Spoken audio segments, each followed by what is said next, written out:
This channel does not promote any violent, harmful, or illegal activities. All content provided by this channel is meant for an educational purpose only.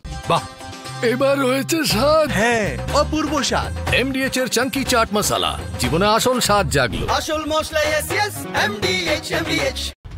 এবার দিনহাটায় সেখানেও এক মহিলাকে অত্যাচারের অভিযোগ উঠছে। বিবস্ত্র করে মারধর করা হয়েছে এমনই অভিযোগ। সুদের টাকা না দেওয়ায় মহিলার ওপরে নারকীয় অত্যাচার। অভিযুক্ত সুদের কারবারি মজিদুল হক আর তার স্ত্রী।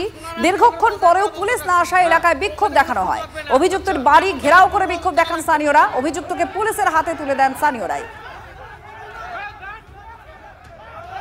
সোনার আংটি ওকে ৫,০০০ টাকা বন্ধক রাখছি। হ্যাঁ, ও কইতে কোনো সুদ লাগবে না। আচ্ছা, এখন কইতে ১৫,০০০ টাকা লাগবে। তাও এতদিন পরে কই দিয়েছে আমাকে। তারপরে আজকে কি হলো? আজকে কালি কইলেন সোনার আংটি দিতে, এই জন্য শুরু হয়ে গেল টাকাটাকি। ৫,০০০ টাকা নিয়েছিলেন। ৫,০০০ টাকা। হ্যাঁ। আজকে ওনারা কি দুজনে মিলেই আপনাদের? হ্যাঁ, দুজনে মিলে আমাকে এরকম করে মারছে। ওরকম অবস্থা। মানে ওনাদের বাড়িতেই মারছে না? ওনাদের বাড়ির ভিতরে ডাইকে নিয়ে যাওয়া হয়েছে, টানি শেষরি নিয়ে যায়। আচ্ছা।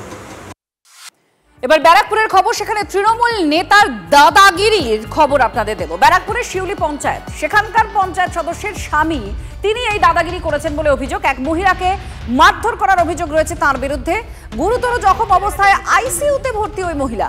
কাঠগড়ায় শিউলি পঞ্চায়েতের সদস্যা ফিরোজা বিবির স্বামী শহীদুল গাজী মহিলার ছেলেকে চাকরি দেওয়ার নাম করে কয়েক হাজার টাকা নেয়, আর তারপর সেগুলো ফেরত পাওয়ার জন্য যায় ওই মহিলা। তখনই ওই বয়স্ক মহিলাকে মারধর করা হয় বলে অভিযোগ। মোহনপুর থানায় অভিযোগ দায়ের হয়েছে। গ্রেফতার করা হয়েছে মূল অভিযুক্ত শাহিদুল গাজী আর তার ভাইকে। আর তোমার চড় মেরে তাই তো? কিরম করেছে বল? বল ধ্যানের বাড়ি মেরেছে। বল সে আমরা সবাই ছিলাম। ধ্যানের বাড়ি মেরেছে। কেটে গেছে, মুখ কেটে গেছে। মুখি দুই ভাই মিলে চড় মেরেছে। ওর মা ঝাঁটার বাড়ি মেরেছে। ওরা বিভিন্ন ধরনের কাছ থেকে টাকা নেয়। এই গোটা 10 দিনে ওরা মনে হয় 10 জনকে ওরা মেরেছে। ওরা দুই ভাই ওখানে ওই রকমই করে। পার্টি করে তো? হ্যাঁ, ও টিএমসি পার্টি করে।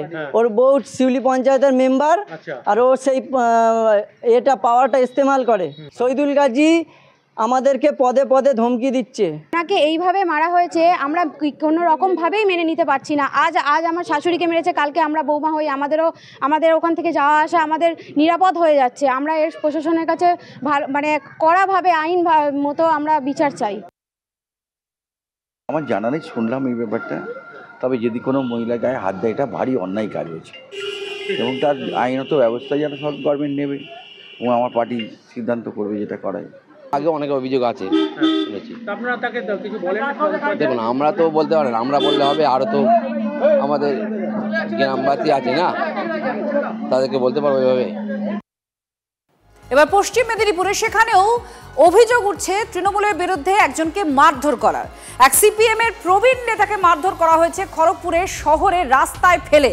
ঠিক কি হয়েছে বিস্তারিতভাবে জানবো। আমাদের সঙ্গে রয়েছেন দেবব্রত, আমাদের প্রতিনিধি। দেবব্রত, কি অভিযোগ উঠেছে? দেখো, যেটা প্রাথমিকভাবে যেটা অভিযোগ করছেন অনিল দাস, যে গতকালকেই খড়গপুর শহরের মালঞ্চ এলাকায় একটি ব্যক্তির বাড়ির পাঁচিল ভেঙে দেওয়াকে কেন্দ্র করে কিন্তু প্রতিবাদ করেছিলেন এই প্রবীণ বামপন্থী নেতা।